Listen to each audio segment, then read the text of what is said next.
Le président de la Fédération algérienne de football n'a pas tardé à rétorquer à l'enquête effectuée par le média britannique BBC concernant la corruption dans le football algérien. Le patron de la FAF a affirmé ce vendredi sur les ondes de la radio nationale que cette enquête ne comportait aucune preuve. Les éléments de l'enquête publiée par la BBC ne comportaient pas de preuves sur ce qu'ils avançaient.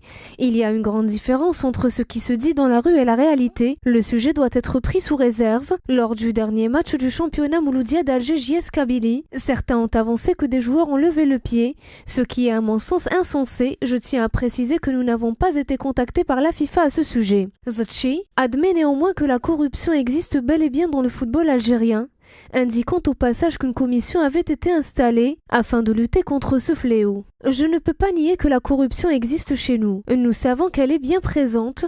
En tant que fédération, nous avons pris toutes nos dispositions pour combattre ce fléau en installant une commission d'éthique et de fair play dont le statut lui permet de saisir la justice.